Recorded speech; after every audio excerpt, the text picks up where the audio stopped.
30장입니다. 이렇게 30장 합독하면서 오겠습니다. 그러나 이제는 나보다 젊은 자들이 나를 비우는구나. 그들의 아비들은 내가 보기에 내 양떼를 지키는 개 중에도 둘만하지 못한 자들이니라. 그들의 기력이 쇠전하였으니 그들의 손의 힘이 내게 무슨 소용이 있으랴. 그들은 곧 궁핍과 기근으로 인하여 파리하며 캄캄하고 메마른 땅에서 마른 흙을 씹으며 떨기나무 가운데에서 짠나무를 꺾으며 뱃살이 뿌리로 먹을 거리를 삼느니라. 무리가 그들에게 소리를 지르므로 도둑같이 사람들 가운데에서 쫓겨나서 침침한 골짜기와 흙구덩이와 바위굴에서 살며 떨기나무 가운데에서 부르짖으며 가시나무 아래에 모여 있느니라. 그들은 본래 미련한 자의 자식이요 이름 없는 자들의 자식으로서 고토에서 쫓겨난 자들이니라.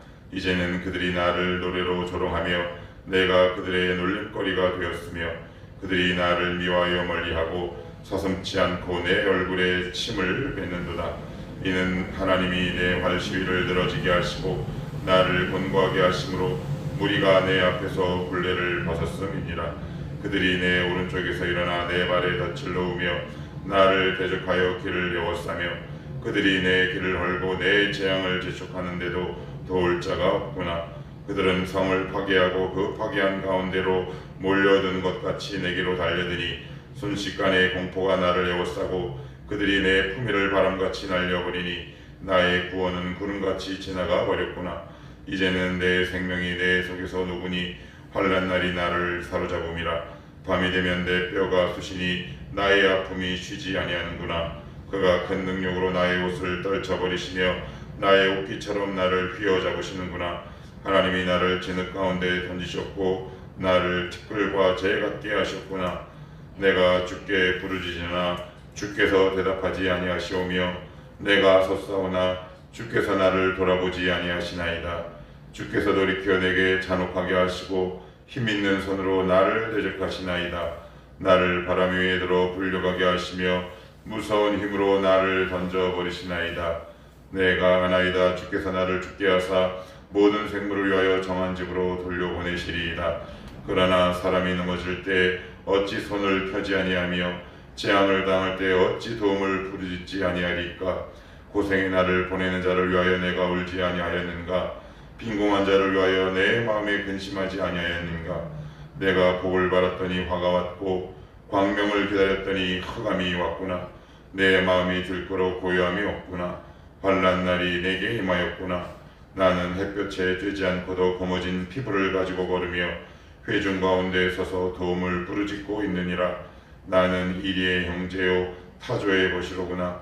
나를 덮고 있는 피부는 검어졌고 내 뼈는 열기로 말미암아 탔구나.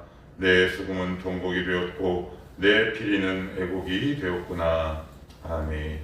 어제 욥기 29장에서 과거를 추억하고 회상하는 이제 욥의 모습이 등장을 했습니다.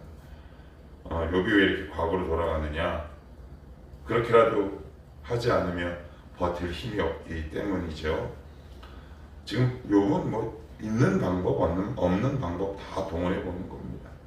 과거를 돌아가서 하나님과 함께했던 그 시점으로 돌아가서 그것을 통해 한번 힘을 어떻게 하면 얻어볼까, 이제 그렇게 이야기를 하고 있는 것이죠. 근데 또 오늘은 또 과거를 돌아봤다가 또 현재로 다시 돌아옵니다. 그러니까 이것도 해보고 저것도 해보고 과거에도 돌아가보고. 왜 그럴까요? 좀 살아보려고 하는 겁니다. 살아보려고 어떻게든 답을 한번 찾아보려고 이제 그 이야기를 하죠.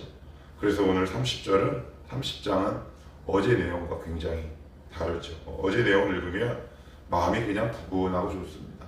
욥이 이랬구나. 그런데 오늘 이 30장은 이제 이렇게 시작합니다. 1절입니다.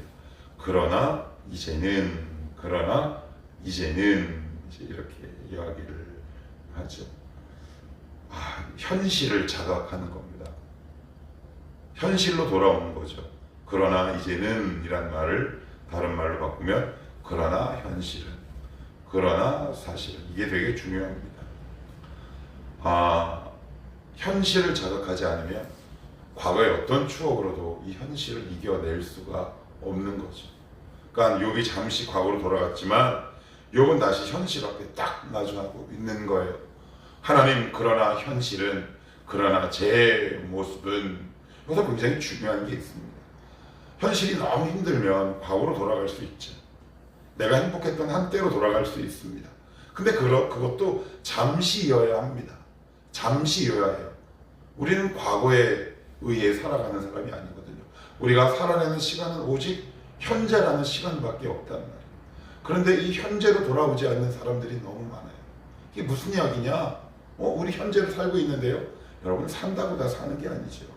어떤 사람은 막연한 미래를 살아가는 사람이 있고, 어떤 사람은 과거의 한 지점에 갇혀 살아가는 사람도 있습니다. 이게 굉장히 중요하죠. 현재 내 눈앞에 펼쳐진, 내가 풀고 답안지를 써야 할 현재 이 현실 문제 앞에 내 자신을 딱 세워가지 않으면 우리의 신앙은 굉장히 나약한 겁니다. 그런데 수많은 크리스찬들이 이 현실과 현재 앞에 서지 않죠. 자기 나름대로의 도피처를 마련합니다. 핑계도 굉장히 다양하죠. 믿음이 없네, 뭐가 없네. 그래서 그 현재마저 하고 나에게 지금도 달려오고 있는 이 아픔과 현실을 외면하죠. 도피합니다. 그런데 오늘 이 욥은 뭐라고요? 과거에 나 참 이랬어, 되게 좋았어, 그리고 쭉 끝나는 게 아닙니다. 그러나 이제는 이라고 이야기를 합니다. 굉장히 재밌는, 제가 이제 전임 전사 시절부터 지금까지 신방도 참 많이 다녔습니다. 그런데 재밌는 게 있어요. 뭐가 재밌냐면 어른들은 늘 과거를 이야기합니다. 어른들은 과거를 이야기해요. 목사님, 제가 과거에는요, 그래 들어드리죠. 제가 나이 드신 어른들한테 해줄 수 있는 건 들어드리는 일밖에 없습니다. 과거는. 왜? 살아갈 날이 얼마 없어요.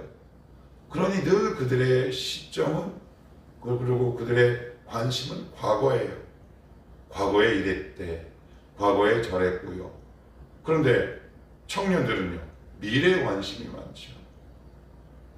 교회도 역시 똑같습니다. 과거에 갇혀있는 교회가 있는가 하면 젊은 교회는 미래에 중점을 두는 거죠. 현재로부터 미래. 그런데 어르신들은요, 현재로부터 과거로 가는 거죠. 자꾸 시간이 소급되고요. 젊은 세대들은요, 지금부터 시작해서 미래로 나아가는 거죠. 그런데 그 출발은 항상 현재예요. 현재 없는 미래 없습니다. 이 현재는 언젠간 또 다른 과거가 되기 때문에 그래요. 지금 여러분들 도피하고 싶은 문제들이 있을 수 있습니다. 이 문제만큼은 피해가고 싶은 상황이 있겠죠. 근데 여러분, 도망가지 마셔야 합니다. 현실 도피하지 마십시오. 그건 신앙도 아닙니다. 그건 종교도 아닙니다. 그건 그냥 아무것도 아닌 겁니다. 어떻게? 그러나 이제는 이라고 돌아오셔야 합니다. 하나님, 그러나 이제는 제가 너무 힘이 듭니다. 과거에는 이랬는지 모르지만 저는 너무 힘이 듭니다. 그래서 제가 재미있는 이야기를 한번 들었습니다. 어떤 목사님이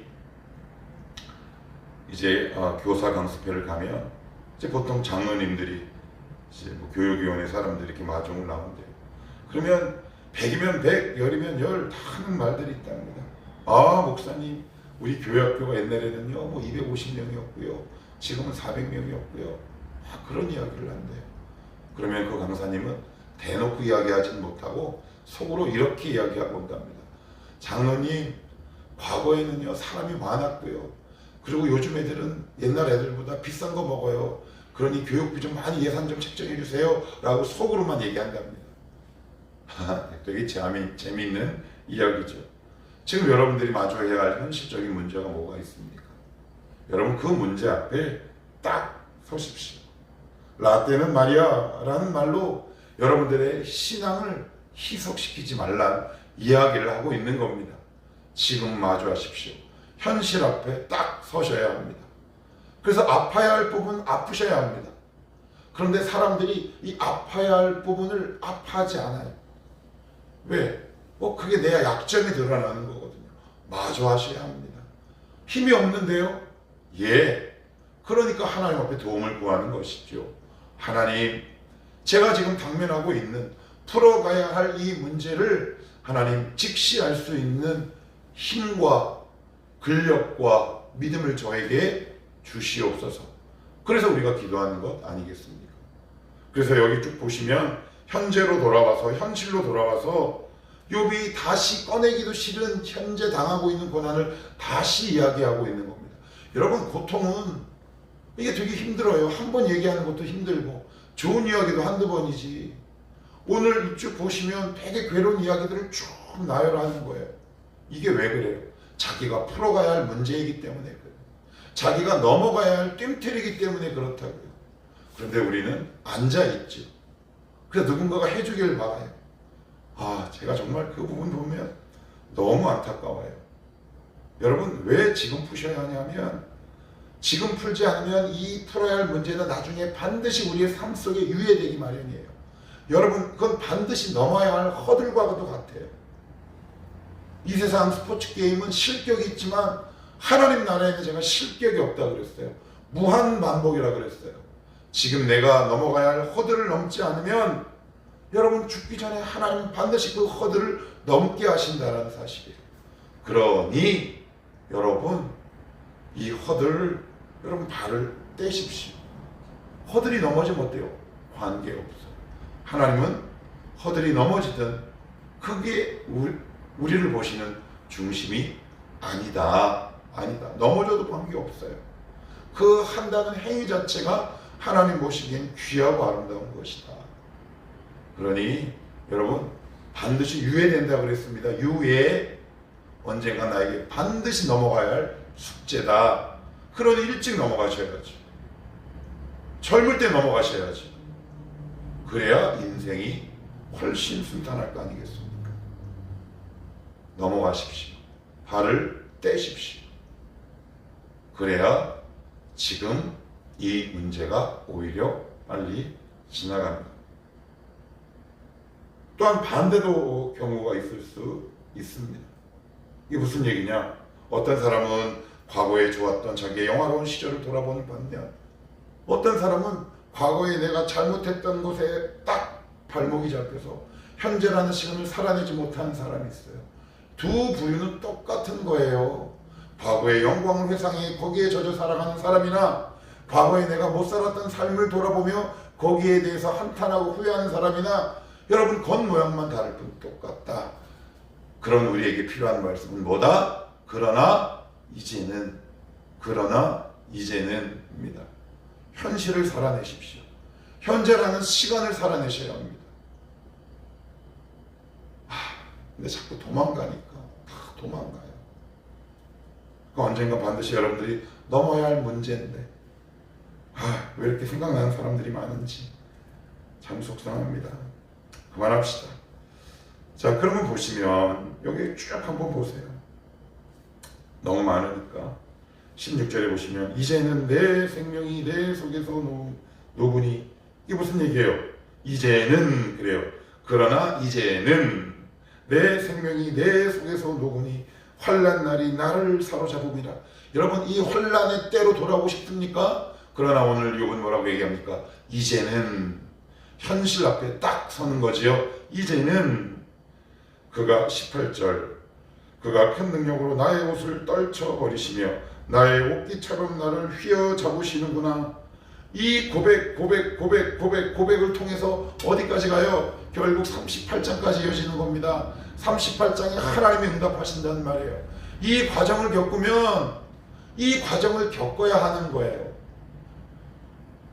이 과정을 수료해야 되시는 거라고요. 그러니까 여기서도 나타나실 수 있어요. 하나님이 짠하고. 그런데 31장까지는 욥의 하소연이 나오고요. 32장은 새 친구 욥 말고 엘리후라는 제3의 인물이 또 등장해서 이야기를 합니다. 욥이 감당하고 넘어야 할 자기의 믿음의 숙련 과정이 있는 거예요. 그러니 그 현실을 욥은 도망가지 않아요. 원망도 하고요. 그러면서 하나님 앞에서 끙끙대는 거죠. 여러분이 내디는 것만큼, 우는 만큼 이 현실은 빨리 지나간다. 그러니 우리의 무릎을 다시 일으켜 세우고 내가 마주한 현실 안으로 들어가셔야죠. 다시 읽어요. 16절, 이제는, 그래요. 이제는 뭐가 생략됐을까요? 그러나 이제는. 오늘 설교 제목이 뭐예요? 이제는. 그런데 우리는 더 중요한 게 있죠. 그러나 이제는. 볼게요. 18절 그가 큰 능력으로 나의 옷을 떨쳐버리시고 19절 같이 읽습니다. 시작. 하나님이 나를 진흙 가운데 던지셨고 나를 티끌과 재 같게 하셨구나. 자, 20절까지 읽습니다. 시작. 내가 주께 부르짖으나 주께서 대답하지 아니하시오며 내가 섰사오나 주께서 나를 돌아보지 아니하시나이다. 그래요. 아무리 부르짖어도 하나님 응답하시지 않아요. 그런데 정말 고통스러운 게 뭐라고요? 부르짖을 수밖에 없는 믿음이 욥 가운데 있다는 거예요. 이게 얼마나 고통스럽습니까? 응답은 안 되고 하나님의 살아계심은 느껴지지 않는데 내 안에 여전히 하나님을 향한 이 마음과 믿음이 여전히 남아있다라는 사실이죠. 이게 이제 성도의 고민이고 신자의 고민 아니겠습니까? 여러분, 이게 뭐가 그렇게 중요합니까? 한 걸음씩 떼셔야 하는 겁니다. 한 걸음씩, 한 걸음씩, 한 걸음씩. 우리가 응답에 매몰돼 버리면 이게 이제 기도가 탁 하고 막혀요. 저도 그래요. 저도 뭐 그냥 하루에도 막 5만 번 막힙니다. 우리 다 그냥 비슷비슷해요. 그냥 여러분이나 저는 그냥 비슷비슷합니다. 돌아보지 아니하시나이다. 21절 주께서 돌이켜 내게 잔혹하게 하시고 힘 있는 손으로 나를 대적하시나이다.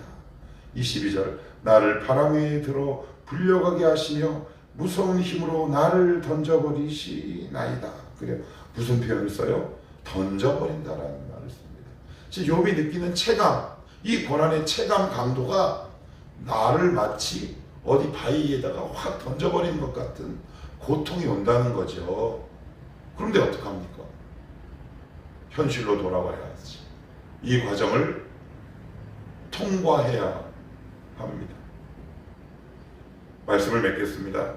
30장의 내용은 그 내용이 계속 이어지고 있습니다. 여러분 지금 어디에 계십니까? 미래에 계십니까? 과거에 계십니까? 현재라는 이 현실로 다시 돌아오셔야 합니다. 하나님 저거 너무 싫어요. 싫죠. 좋은 사람 어디 있습니까? 그러나 그 현실을 내가 직시하고 이제는 이라는 현실 앞에 내가 설 때 이 문제가 지나가기 시작하는 거죠. 거기서 우리의 믿음에 힘이 생기기 시작합니다. 제가 요즘 사용하는 단어 뭐요? 근력이 생긴다고요. 근력. 무거운 바벨을 들어올 수 있는 근력. 무거운 삶의 문제를 들어올릴 수 있는 근력. 그래서 요즘 크리스찬들이 근력이 있습니까? 예, 없습니다. 왜요? 덩치는 커졌죠. 그러나 체지방은 많지만 근력이 없습니다. 왜요? 이런 씨름을 말씀과 하나님 앞에서 하지 않기 때문에 그렇습니다. 크리스찬의 능력은 여기서 나오는 겁니다. 여러분 믿음의 근력이 있으십니까? 근육량이 있으십니까? 하나님은 지금 여러분들 현실로 돌아오게 하셔서 여러분들의 믿음의 근육량을 키우는 중입니다. 열심히 운동하십시오. 그러면 하나님이 여러분들의 인생을 아름답게 빚어가실 것입니다. 기도합시다.